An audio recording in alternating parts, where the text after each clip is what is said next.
প্রতিষ্ঠা করো, দিন তোমাদেরকে প্রতিষ্ঠিত করে দেবে। গোটা পৃথিবীতে মুসলিম উম্মার কিন্তু সংকট নেই। সংকট আমাদের মর্যাদার না, আমাদের সম্মানের সংকট না, আমাদের সংখ্যারও সংকট না। গোটা বিশ্বে মুসলিম কিন্তু একটা গুরুত্বপূর্ণ জায়গায় আছে। কিন্তু আমাদের মূল অসুবিধাটা কোথায়? অসুবিধাটা হলো গোটা মুসলিম আলাদা আলাদাভাবে, বিচ্ছিন্নভাবে সে তার মতো করে প্রতিষ্ঠা হতে চাচ্ছে। অর্থাৎ আমরা ডিভাইসটা চেঞ্জ করে ফেলেছি, থিঙ্কিংটা চেঞ্জ করে ফেলেছি, আমাদের পলিসিটাকে আমরা একটু উল্টে ফেলেছি। আমাদের কথা ছিল আমরা দিন প্রতিষ্ঠার জন্য ব্যস্ত হব, আল্লাহ আমাদেরকে প্রতিষ্ঠিত করে সমৃদ্ধ করবেন।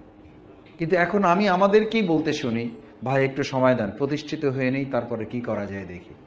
একটা বিপ্লবের জন্য থিঙ্কিংটা হচ্ছে এইটুকু ধারণ করা যে আমি দিন প্রতিষ্ঠিত করব, আল্লাহ আমাকে প্রতিষ্ঠিত করার দায়িত্ব তিনি গ্রহণ করবেন এবং ওই প্রতিষ্ঠার মধ্যে আল্লাহ তাআলা মর্যাদা সম্মান নিহিত করবেন।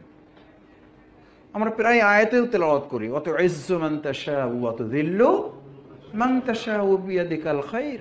আপনি যদি এটা বিশ্বাস করেন, ইন্নাকা আলা কুল্লি শাইইন কাদির, আমি যদি এটা বিশ্বাস করি যে আমার সম্মান, মর্যাদা, অপমান, লাঞ্ছনা এটা আল্লাহর হাতে নিবন্ধ, এটা আমার হাতে না, তার মানে আমরা হাত পা ছেড়ে বসে থাকবো? অর্থ তা না। অর্থ হচ্ছে এটা, আমি দিন প্রতিষ্ঠার জন্য প্রেরণ হব, আল্লাহ তাআলা আমাদেরকে প্রতিষ্ঠিত করার দায়িত্ব তিনি গ্রহণ করবেন।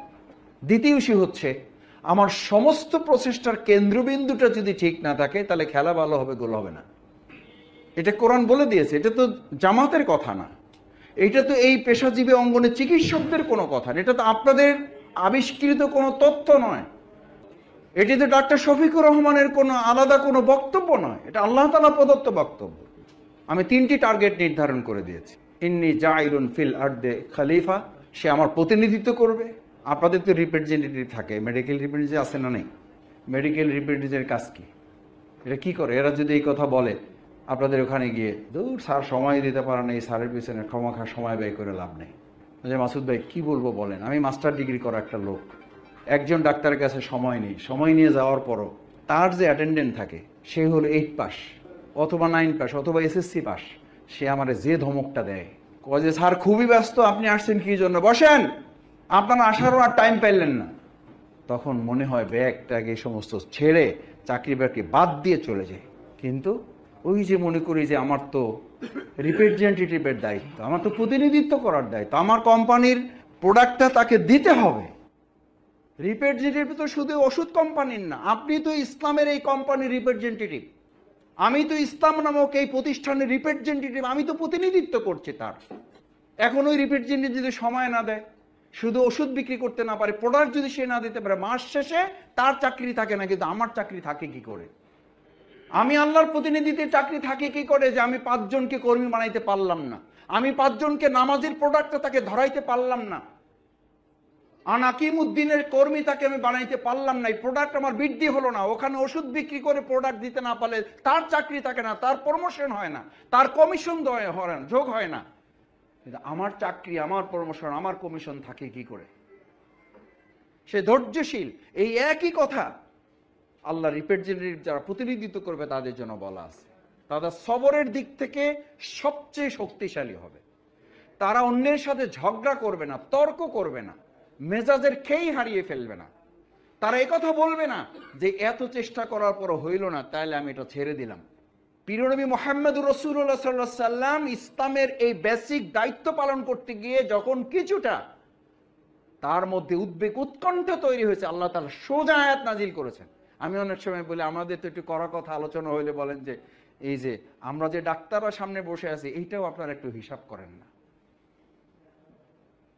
আপনি তো ডাক্তার বসে আছেন সামনে, আর আল্লাহ যার সামনে আয়াত নাজিল করতেছেন সে হলো আল্লাহ তাআলার সেই প্রিয় মানুষ যে যার প্রতি ঈমান না আনলে, যাকে আনুগত্য না করলে আল্লাহকে ভালোবাসা হবে না, আল্লাহর আনুগত্য করা হবে না।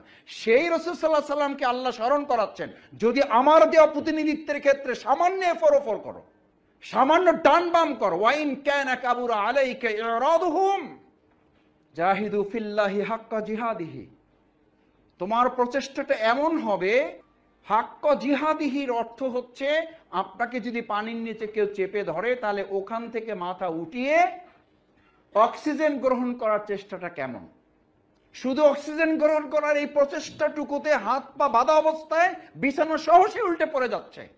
এই দৃশ্য দেখে আমার তো কিছুই হলো না, আমি তো স্বাভাবিক অক্সিজেন গ্রহণ করতে পারছি, আমার হাতও বাঁধতে হয় নাই, আমার পাও বাঁধতে হয় নাই, আমি বিছানা নিয়ে উল্টেও পড়ে যেতে হচ্ছে না। আপনার রিপোর্ট রাখার প্রচেষ্টাটা এমন হবে যে এটা রাখলে ইমান থাকবে, এটা না রাখলে আমার ইমান চলে যাবে। আপনার সালাতুল ফজর জামাতের সাথে পড়ার প্রচেষ্টাটা এমন হবে, এই সালাত জামাতে পড়লে ইমান থাকবে, না হলে ইমান থাকবে না। আপনার দাওয়াতি কাজের প্রচেষ্টাটা এমন হবে, আমি নামাজ জামাতে পড়লে ইমান থাকবে, না হলে না থাকবে। আমি আল্লাহর জমিনে খরচ করলে অর্থ আমার খরচের পরিমাণটা বাড়বে না, বরং জমার পরিমাণটা বাড়বে। দুনিয়ার জন্য যা খরচ করেন এটা খরচ, আর যা আল্লাহর পথে দেওয়া হয় এইটাই শুধু কি। আল্লাহ তাআলা বলেছেন তোমার সবচেয়ে প্রিয় সম্পদ আল্লাহর জন্য ব্যয় করো, এটা হচ্ছে দলিল। আপনার সর্বোচ্চটুকু আপনি ইসলামের জন্য দিতে পারছেন, এটাই জমা। এটা স্ত্রীকে বলা উচিত, এটা সন্তানকে বলা উচিত যে আল্লাহর জন্য খরচ করা হয়। আল্লাহ সুবহানাহু তাআলা কোরআনে যত জায়গায় প্রচেষ্টার কথা বলেছেন, লড়াইয়ের কথা বলেছেন, সংগ্রামের কথা বলেছেন, প্রত্যেক জায়গায় ওয়াতুজাহিদুনা ফি সাবিলিল্লাহি বিআনফুসিকুম ওয়া আমওয়ালিকুম, আগে জীবন তারপরে সম্পদ। যে আপনি সম্পদই দিতে পারেন না, আপনি জীবন দেওয়ার স্লোগান দিবেন, এটা নির্বুদ্ধিতা ছাড়া আর। সম্পদ দেওয়াটা হচ্ছে আপনার একটা রিহার্সাল, একটা প্র্যাকটিস। আপনি সম্পদ দিতে পারেন, আল্লাহর কাছে এটা গ্রহণযোগ্য হবে যে আপনি প্রয়োজনে জীবনও দিতে পারবেন। সম্পদ দিতে পারলাম না, জীবন দেওয়ার সেটা হইতে পারে, জীবন এর আগেও বহুবার দিয়েছি, প্রয়োজন আরও দিব, প্রয়োজনে লোক পাঠাবো, কিন্তু নিজে যাব না। তাদের কথা তো আলাদা, সেই থিওরি তো আলাদা। আমরা তো সেই থিওরির লোক না। আমাদের স্বাস্থ্য সেবায় যারা আপনারা কাজ করছেন, আলহামদুলিল্লাহ, এটি সাদাকায়ে জারিয়ার এক বিরাট অংশ। দিন কায়েমের জন্য এটা একটা বিরাট প্ল্যাটফর্ম। আপনি 24 ঘন্টা ঘুম এবং আপনার ব্যক্তিগত কিছু কাজ বাদ দিয়ে পুরো সময়টাকে দিনের জন্য আপনি কাজে লাগাতে পারেন। যে আল্লাহ তাআলা আপনাকে পৃথিবীর সেরা নেয়ামত দিয়েছেন সময়। একজন মানুষ পৃথিবী থেকে, আপনাদের সায়েন্সের ভাষায় বলেন, একজন মানুষ পৃথিবী থেকে কখন চলে যায়? বাড়ির অভাবে, টাকার অভাবে, গাড়ির অভাবে, থাকার অভাবে, চিকিৎসার অভাবে, কিসের অভাবে? তার কি নাই আসলে? সময় নাই। সময় নাই। আপনারা বলেন হার্ট অ্যাটাক করে মারা গেছে, আর ইসলাম বলতে বলেছে মারা যাওয়ার কারণে। হার্ট অ্যাটাক করানো মারা যায় না, আসলে মারা যাওয়ার সিদ্ধান্ত হয়েছে, এই জন্য তার হার্ট অ্যাটাক করেছে। না হলে মুসা আলাইহিস সালাম, দাউদ আলাইহিস সালাম কেন মারা যাওয়ার জন্য তাদেরকে এত কিছু কৌশল করতে হলো? আজরাইল গিয়ে তো তার কাছে বলছে যে আমি আসছি আপনার মৃত্যুবরণ করার জন্য। এক থাপ্পড়ে ওর গাল ফাটাই দিছে। ফাইজলামি পাইছে, তুমি আমার ইয়ার জন্য, জান কবজ করার জন্য আসছে, তোমার কে সাহস দিছে? ও বেচার একটু ভুল করছে, যে সে কার পক্ষ থেকে আসছে এটা বলে নাই। কার পক্ষ থেকে? আল্লাহর পক্ষ থেকে আসছে, এই কথাটুকু বলতে সে ভুল হয়ে গেছে। বলছে যে আমি জান কবজ করার জন্য আসছি। আল্লাহর কাছে গিয়ে হাজির, আল্লাহ কার কাছে পাঠাইছে? বলছে কার কাছে? বলছে যে গেছিলাম আপনার নবী মুসার কাছে। বলছে কি বলছি গিয়ে? বলছি যে আমি জান কবজ করতে আসছি। বলছে তুমি তো ভুলই করছো, তার কাছে বলতে হইতো যে আমি কার পক্ষ থেকে আসছি? আল্লাহর পক্ষ থেকে। এবার আমার কথা গিয়ে বলো যে আমি আল্লাহর পক্ষ থেকে আপনার জান কবজ করার জন্য। এবার সে বলছে যে আচ্ছা বস। আপনার কাছে কি এরকম বলে কেউ আসবে? আমার কাছে বলে কেউ আসবে? আসবে না। তাহলে আমার করণীয়টা কি? করণীয়টা হচ্ছে যে এই শেষ কথাটা বলার জন্য এই প্রসঙ্গটুকু তুলেছি। ভাইয়েরা, আমরা অনেক সময় বলি ভাই একটু সময় দেন, ভাই চেষ্টা করতেছি, ভাই আপনি সালাতুল মাগরিবের পরে এশা পড়তে পারবেন, এই গ্যারান্টি কার কাছে, কার কাছে আছে? সাধারণ মানুষ এটা বুঝতে না পারলে আপনি তো বুঝতে পারার কথা। কোনো অসুখের দরকার নেই, কোনো অসুস্থতার দরকার নেই।